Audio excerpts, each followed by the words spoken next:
This is Kim and Kim, and welcome to Ask Mom's podcast. Welcome back to Ask Moms, where we talk all things motherhood, the good, the tough, and everything in between. We're just reminding you that we are not professionals. We share experience and remind you that You're awesome. If you feel you need professional support, please reach out to a qualified medical expert. Super exciting. We were blown away by your response to our Ayurveda episode. So today we're continuing the journey into this gentle, holistic approach to finding balance as moms, parents, caregivers. A warm welcome back to Akansha from Nirva Beauty Ayurvedic Day Spa here in Muskoka, the first and only of its kind. Akansha is an Ayurvedic practitioner who specializes in skin and hair health. Thank you so much for having me here, ladies. How have you been? We've been good. Welcome back, Akansha. And we just want to be clear, though, that the information is for educational purposes only and should not be considered a substitute for medical advice, diagnosis, or treatment. Akansha is more around proactiveness versus treating medical challenges, although I think you offer ideas here. Yes. Right. Yes. So Ayurveda is known as first of its kind medication in the world. But saying that, I don't want to deter you away from going to your medical professionals and seeking advice of health professionals, because any alternative medication and the Western world medication should work together. Perfect. And not separately or be replacement for anything. They can help each other. Exactly. Yeah. It's to coexist and help benefit each other. Yeah. So I'm going to dive right in. And topic one we wanted to talk about was seasonal eye strain. For instance, me personally, I suffer from blepharitis. Okay. And what is that? All around the eyelid. Some people, their eyes stick together. Yes. Mine do not. My challenge is in the morning, my eye is so dry that the inside of my lid is stuck to my eye. So it takes me a minute to kind of like maneuver my eyes open. And then the other part of that is there's an inflammation on the bottom of your lid or the top of your lid. So I've been able to manage that to a certain extent, but it's always there, like even today. So I'd love to be able to... No matter the weather or the season, it doesn't get worse or better? No, I think it's some kind of form of an infection or something, but Anytime there's a suffix of itis, that means inflammation. Okay. Period. So See? blepharitis is Just learned something. inflammation. What we're seeing right now in kids, new moms, or teenagers and adults is it's not something that randomly occurred and it's one thing. It is prolonged because when we look at screens, the extended televisions, eye strain via writing things, the dry air, especially when we're inside the rooms, and this weather condition doesn't really help. It's a way of your eyes to show that they're under stress. Saying that, there are 4 factors.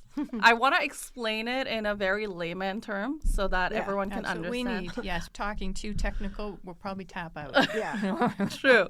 So there are 4 factors included. There is your eye, first of all, is the first place where the body shows stress, the symptoms of stress. They're very regulated by the nervous system and as well as very high in metabolism.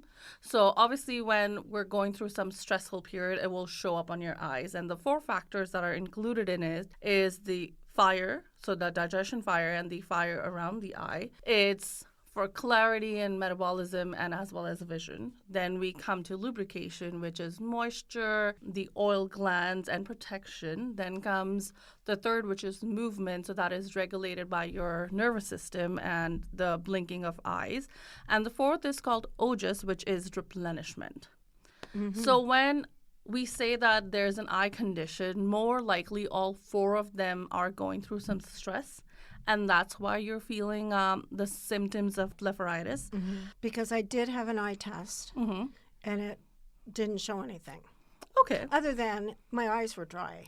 Okay. So they gave me drops to help with the dry eye. But then afterward, I think it was after that I got blepharitis. It's an ongoing thing. Like, it's better certain days because I put heat on it. I'm following all the instructions, but it doesn't seem to be just kind of going away. Ayurveda looks at the root cause and fixes the problem rather than just giving you an eye drop or telling you to apply heat, which is actually amazing. There's nothing wrong with it. I do want to say that. But it is also harder for me to give you an analysis based on certain condition because for each individual, the treatment differs.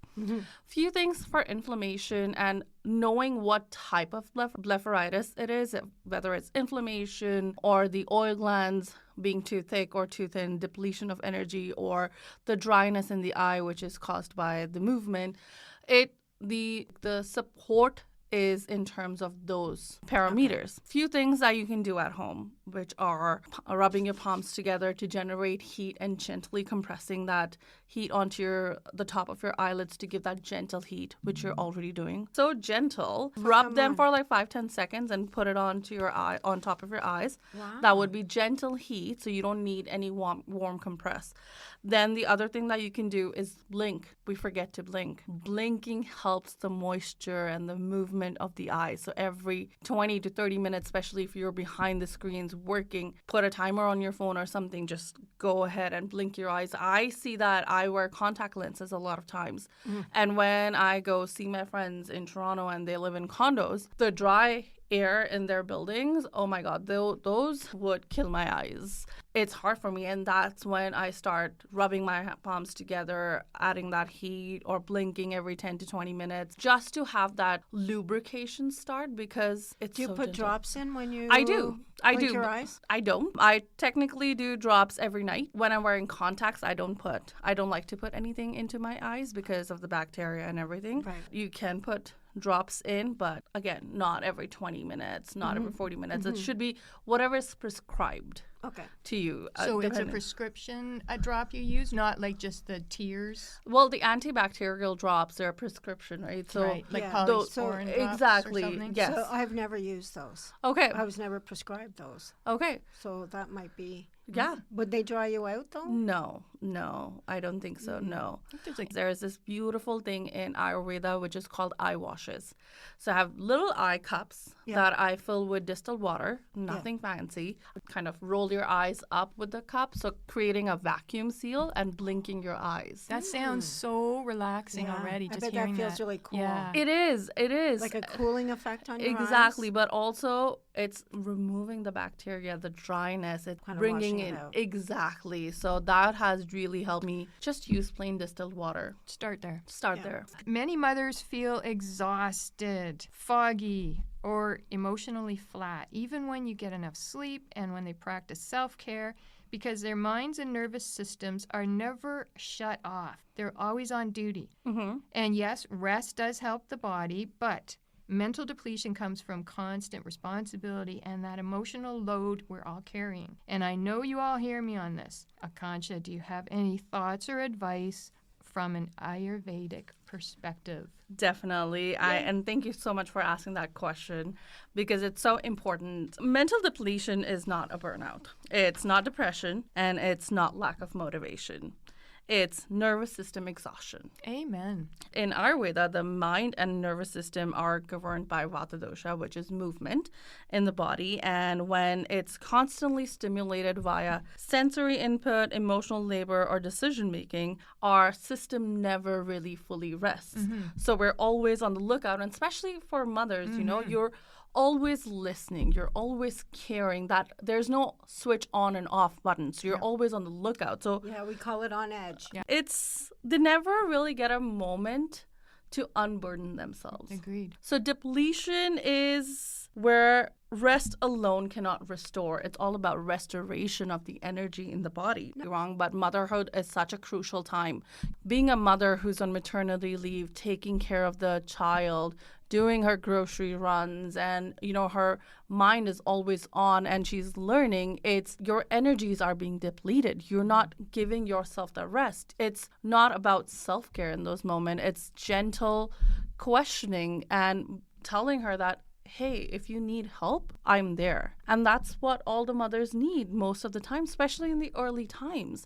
And I feel having that lack of support, because we all are so busy in our lives too that we don't put ourselves in their shoes, it's all that they need. I have a client who had given birth a year ago, and we were just joking about something, and I told her like, oh, I'll come and babysit your elder daughters. And she said, actually, no, come and take my younger one, the one that is born, away so I can give that time to my other daughters and they don't feel neglected. Right. And that would also give me a breathe. And similarly to my sister, she's a new mom, and it's hard for her to call me and be like, I need you right now. And she's mentally depleted. Oh, it's okay. so okay. You're not supposed to be able to keep it all together. Exactly. Yeah. So I always tell her to go for things that really help her. Have nourishing food to help with her mind. And then I tell her to gently massage her soles of the feet every night to give her the brain, the signal that it's okay to rest. It's okay to calm down. It's a moment for you too, right? You can always ask your husband to rub your back or anything. But at the night when you're feeling so exhausted, Yeah. just take some good sesame seed oil if you're not allergic to it, warm it up gently, massage the soles of your feet, and that sends that message to your nervous system that, hey, let's breathe, or do some breathing exercises. Go for those care treatments. If it is, I gave my sister this amazing treatment, which is for her neck because she's always bending down and holding her baby. Mm-hmm. So there's a hump on the neck. So there's a beautiful treatment in Ayurveda, which is oil pooling around the neck. So we do it every so often that her pain is gone now because the tissues are nourished. Oh, wow. Okay. I think we need to know more about that. What about everybody who's on their computer all day long and on their phones? Do we all have these? Yes. Oh, but you can also, just because you have it doesn't mean that you need to go for a treatment. There are a few things that you need to start doing by yourself. As cliche as it sounds, and you've heard it multiple times, stretch. Stretch your neck left and right every hour, rotating the neck, and, really putting your shoulder blades together to feel that stress release and breathe in and out. So start with those and then see the difference. And then any Ayurvedic practitioner, me, someone else who's practicing it in Muskoka, or Chinese medicine, naturopath, anyone will help you in this journey. You're not alone as a mother. That's what mothers need to hear. Kind of walk us through your services and how to begin. Like if you're not familiar with what you... So I'm an Ayurvedic practitioner based in Gravenhurst, Muskoka. We used to be an Ayurvedic spa. Now we're turning more into an Ayurvedic clinic space. And my focus is on mothers, anyone, to help restore their body and the balance in the body. Ayurveda is medicine that I have pursued, learned, and got certified in, and I'm becoming a doctor. So would there be certain symptoms? Everyone's symptoms is very different. If you're burnt out, if you have pain, pain that has been there for a long time, if you just need to be held, there is a space for you. And if you don't know and you're just curious about all of those, please check out my website at www.nirvabeauty.ca or give me a message or a call. I would be so happy to answer your questions because no question is a wrong question. And if I can help you in any shape, way, or form, I'm always willing to do so. Wonderful. Yes. Yeah, it could be skin, it could be hair, it could be pain in the body, it could be digestion issues. Mm-hmm. Every treatment is so different, and it could just be my mom has sciatica, and I've been treating her lower back, and now her symptoms have gone down much better. And those are just basic oil therapies. It's not that I'm doing any invasive treatments. Mm-hmm. Perfect. So what about women, like so many women like me, that you're driving in your car and you're fine. Yes. You get out and you're so stiff. Yes. Is that something that you would help with? Yes. So lower back massages. I think it's the art of touch, healing touch for a lot of women. They just need to be held and had the space because you're holding so many emotions too. And when you're sitting in the car for a prolonged period, your bursa, the side muscles that are going down your leg and the thighs, they get very inflamed and irritated because of the way the seats are built. That causes issues. So one thing that I do, because I travel often, I have a location in Toronto and soon in Parry Sound. So I'm always on the road. So what I do, gentle things so that I'm not going through that every day, that stress, I roll a small hand towel and put it in the space between the seat and my lower back. And that really helps. And turn that car seat heat on, even if it's for 5 minutes. When you're getting out of the car, stretch, put your one knee on top of the other leg and then bend down. That helps stretch your lower back. Yoga, pretty good. Some poses available online on YouTube. Any stretch, even for 2 minutes. Listen to your body. Yes. It is giving you the signs that it needs to be restored. So what does that mean if our bodies are telling us to eat chocolate? Mine is constantly telling me to eat chocolate. Dark chocolate, Not even sweet chocolate. Not No, sugar. not the dark. No. No, see. That's a waste. What do you mean? I love dark chocolate. I do too. 95% plus. Yeah. Oh, it's so good. I'm type 2. Think about it. Your insulin is asking you that, hey, I need something sweet in my body because my blood sugar may be going down too, right? So it's just something that your body associates like this, especially in times of stress too. There are always people who love eating food or something very specific. And then there are people who are like, don't even bring food in front of me. So it's just your body's way of coping with stress. One size does not fit all. Exactly. We're all different and we're all complicated. Yes. We need to learn our own Exactly. signs, right? Yes, so beautifully said, yes. For the mental depletion, I want to say it's also the food that you can add into your diet to have that your body kind of hold you together. So sometimes it works beautifully to have warm milk at night. And if you're dairy or lactose intolerant, I would go with oat or almond milk and add like a pinch of turmeric, cinnamon, cardamom, nutmeg, and a little bit of ghee. It's clarified butter, so there's no lactose in it. So anyone who's even lactose intolerant can have ghee, and that's very nourishing because it takes that essence down into your tissues. So it's nourishing the tissues for the depletion. At Nirva Beauty, specifically, my whole idea of starting Nirva Beauty in Muskoka was I want to empower women by educating them. I have a friend who's going through some insulin resistance issue, and I just took that time to make her understand what it is and how it affects. And she had the ability to choose or not to choose. Right. So I'm just empowering you with knowledge. I can help you understand it. I can suggest you an herb, but I'm not here to prescribe it to you. Right. It's your choice. And everything works together. Like even if someone, for example, diabetes, right? Type 2.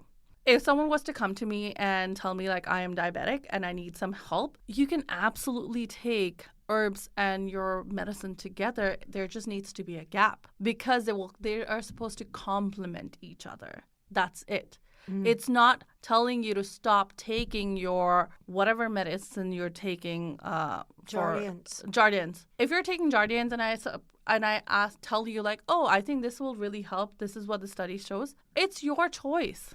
I'm not going to force you, but I will tell you like, if you're taking this, then there needs to be a gap because they need to complement each other. Yeah. They're not supposed to go against each other. But remember how I said in the first 3 minutes you gave me the comfort? Yes. So if you're a diabetic like me, Yes. type 2, and you're already on a system, Yes. and if I can do something to improve that or my energy or whatever, I totally want to do that. But there's the fear of the unknown. Right? Yes. So the comfort of knowing your background, how you studied, Yes. et cetera, or even the first time you take it, you're in front of that person so they can see I didn't flare up or whatever. It never blindly trust someone when it comes to any herb, like your naturopath, your Ayurvedic practitioner, TCM. Do your own research. Good And for by you. research, I don't mean ChatGPT.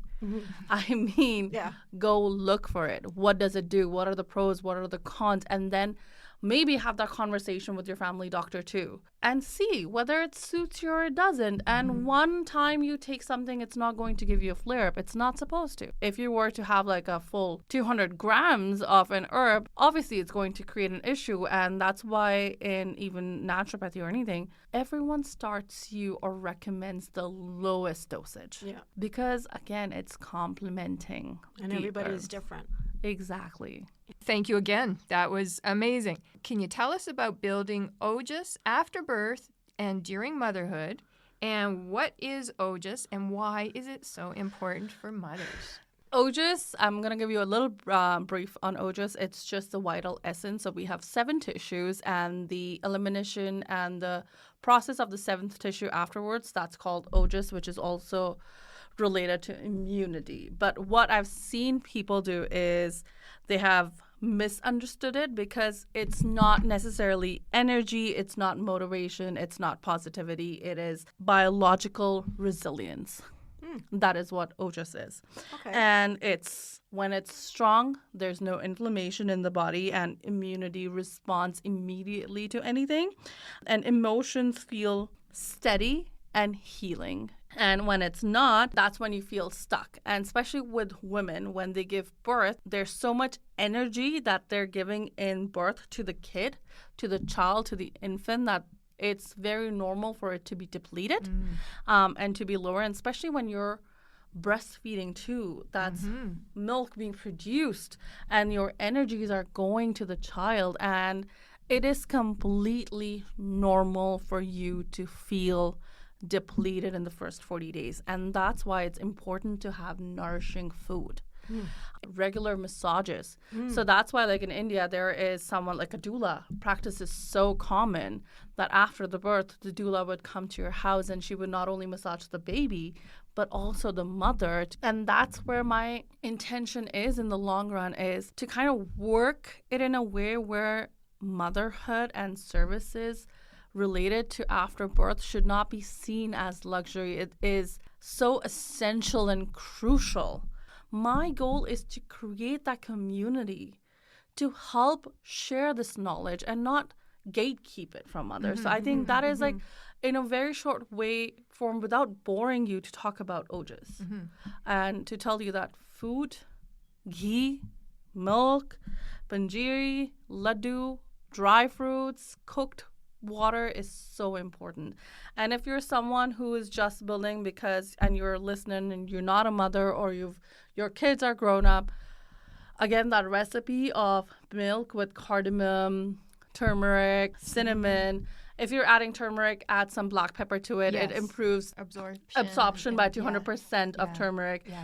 Well, I feel like we need to have another episode with just food. Ayurvedic care really reminds us that health and beauty don't have to be complicated. They can be gentle, thoughtful, and family-friendly. And to all the parents listening, take what resonates, start small, and remember, you're already doing a great job. Thank you so much for coming back on the podcast, Akansha, and for sharing your Ayurvedic knowledge. Can you let everyone know where they can connect with you, please? You can connect with me via email at Nirva, N-I-R, V for Victor, A-H, beauty@gmail.com. You can follow us on Instagram and Facebook. Our page is Nirva Beauty. Check our website, which is www.nirvabeauty.ca, or call us. The information is all online, and I would be happy to help you. And what's your phone number? 647-469-9405. Thank you for tuning in. Please connect with us at askmomstoday@gmail.com. You can find us on YouTube, but also on Hunters Bay Radio 88.7 on the dial, or www.muskokaradio.com. We hope we've helped you feel empowered, heard, and supported. And please remember, moms, dads, kids, we know you do your best, and you're not alone. No. So until next time, please take care of yourself and others when you can. You've got this.